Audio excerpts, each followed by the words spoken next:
Hello Year 13 and welcome to the first lesson on chromatography. This is the first of the analysis part of this unit, and it's going to be quite a big chunk of this unit.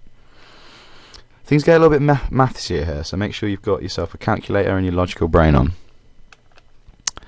So these are all the specification points we're covering today. It seems like quite a lot, but they all link together quite well. And this is ideal for flip learning because it's a lot of knowledge-based things and not so much on the understanding front. We will be discussing it all in class as normal and looking at some questions on it. Okay. So, first question is, what is chromatography? Well, chromatography, as you may have discovered in Year 7, is a method of separating different components of a mixture, and it relies on something called a mobile phase and a stationary phase. The classic key stage 3 chromatography experiment is putting some ink on a piece of paper, putting the paper in the bottom of the paper in some water, and seeing how the different pigments separate out because of it being a mixture. Where chromatography comes from the fact that they're different colours. There's a few different sorts of chromatography we're going to look at. On all of them rely on two things: a mobile phase and a stationary phase. I'm going to look into detail about what that means in a little bit, but the four main sorts of chromatography are paper chromatography, thin layer chromatography, which I'll abbreviate from now to TLC, high performance liquid chromatography, which we don't need to learn about, but is abbreviated to HPLC, and gas chromatography. Okay. So, mobile phase.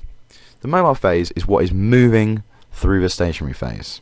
It is the thing that is carrying your mixture up your stationary phase. The stationary phase is just whatever it is that is staying still and letting the solvent move up it. The mobile phase is usually a solvent, though sometimes it's a gas. This is quite a vague definition of these two things, but that's because when we apply it to more specific things later on, they do change quite a lot what they mean. So, stationary phase in the case of the paper chromatography is the paper, and the mobile phase is the water, which is the solvent that's dragging the ink through the paper. Okay. These are the types that we need to know about. HPLC we don't need to know about, but it's good to have an awareness there's another type of chromatography, and this is how it works. Well, here we're looking at paper chromatography, and all chromatography works on one principle, the fact that different components of a mixture will have a different affinity, a different want to be around the stationary phase, and a different want to be around the solvent phase. Some things like being in solution more than other things. Okay, so here we have our ink on a piece of paper, the water, which is the solvent at the mobile phase, has moved up the paper, which is the stationary phase. The top bit, which is the place it moves up to, is called the solvent front, and that is how far the water has moved. Now, the bits of the mixture that dissolve in water will be carried further along the solvent front. They will be carried further along the mixture. The substances that don't dissolve so well, they don't move very far at all. So these bits at the bottom here, they haven't moved very far. That means they aren't very soluble in water. Or you could say they have a high affinity for the stationary phase, they have a high affinity for the paper. Whereas the bits at the front, at the top near the solvent front, really like being dissolved in water, don't really like being on the paper very much. And all chromatography works on the same principle, that some things like being with the solvent phase, and some things like being with the in the stationary phase, some things like being with the mobile phase. There we go. Here you can see I've labelled the different bits differently. Okay, so this is the case of a solid stationary phase. Our pigments are being adsorbed. Note that's a D, not a B. They're being adsorbed. Adsorbed means when molecules stick to a solid, they stick to the surface of the solid. Absorb is when they go inside the solid. If you have a solid with some gaps in it, like a sponge. So they're being adsorbed to the particles or fibres of the paper. And this is all to do with the relative forces of attraction. So some things are really attracted to solids, which are the solid paper, which is going to be mostly non-polar, and some things are really attracted to the solvent, which is obviously very polar because it's water in this case. And the fact that everything has a different affinity means they separate out. Okay, so here's a summary on paper chromatography. It's very basic. Our stationary phase is paper, mobile phase is usually water. You generally works for water-soluble inks. You see it sometimes in CSI and things like that, where they have done chromatography on some ink to analyze a sample. Each different ink will have a different chromatogram. Chromatogram, sorry, that word was. You can't use many types of mobile phases. There are not many solvents that will work on this. It can be pretty slow, and you can detect the different substances using the naked eye or UV light. Okay, so thin layer chromatography is a little bit more of an advanced version of this. For this one, we use a medium.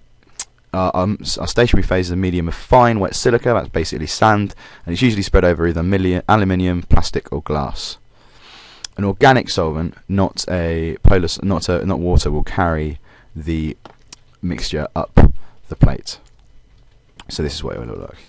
Our solvent is here. These are we put our spots of our samples, just a little drop of the sample on the stationary phase, and the solvent, the mobile phase, then moves its way up the stationary phase.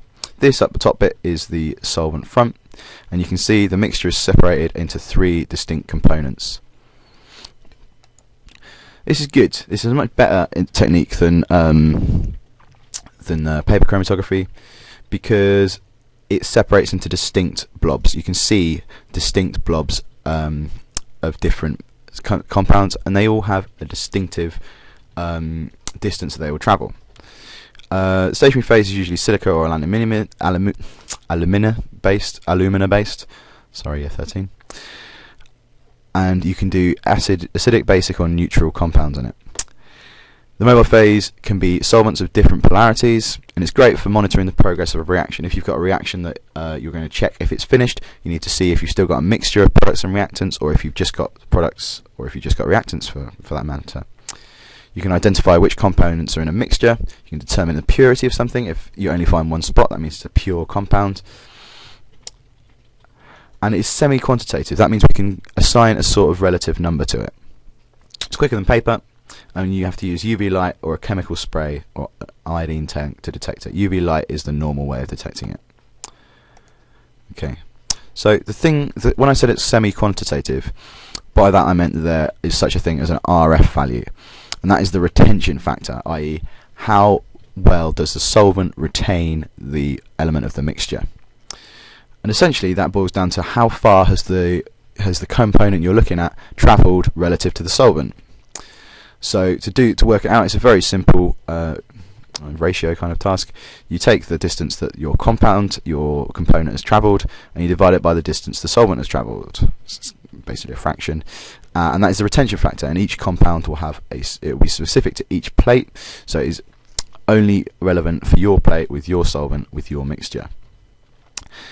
Each component on the plate will have a unique RF value, so if you've done it at the start of your reaction and found the RF value of your reactant, you can then chart throughout the reaction how much of your reactant you have left, and when you stop seeing a component with that RF value, then you've obviously run out of your reactant, you've finished your reaction.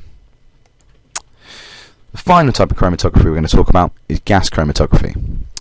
The mobile phase in this case is an unreactive gas, usually helium or nitrogen, and our solid phase is essentially a plastic, either a plastic tube or liquid that has been supported on an inner solid support, which sounds very complicated, but essentially it's some liquid that has been daubed around the edge of the tube. You have to inject. You can inject precise volumes of your spray. You spray your mixture into the gas chromatography machine, and you can inject a very precise volume. You control the gas and temperature flow, and it's used in all the analytical laboratories to find out exactly what's in the mixture. It's completely quantitative through retention times, and it can be linked up with mass spectrometry in order to give you really accurate results. So this is roughly what it looks like. We've got our inert gas here. This time it's neon.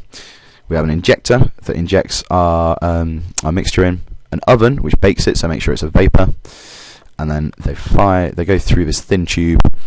Different compounds will have a different affinity to the tube, so the things that are have a high affinity for the tube will adsorb onto the surface of the tube, whereas the things that have a low affinity for the tube will go straight through and pop out of the detector sooner than others.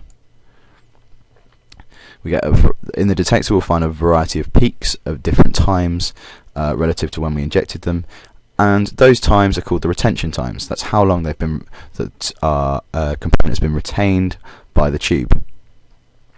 So the middle of the peak, to find the distance, the retention time, we just simply read off the middle of the peak relative to the injection time. If we put a mass spectrometer with our detector, we can find exactly the mass of whatever compound has come through, and if we analyse that mass against a database and the fragmentation pattern against the database, we can find out exactly what the compound is coming through. So I can hear you saying, how would that look in the form of a stylised PowerPoint animation? Well, worry not. Here we have our mixture of compounds, A, B, C and D, and we're going to pop it into the injector. So they're injected in, and then once they're in the column, the different substances stick to the column different amounts and therefore go through at different speeds. So you can see C doesn't stick to the column very much at all, so that flies straight through and gets picked up by the detector. Then comes B and A, and D stuck to the column a lot, so that came through a lot at the end. You can also see that some of these compounds are more pure than others because we've got different widths of peaks. If we'd added a mass spectrometer on the end, not only would we find out what substances are in our mixture, we'd have, how many substances we have in our mixture, we'd have found out exactly what they are, which is what you see being used for analysis in things like CSI. It's got huge implications for forensic science.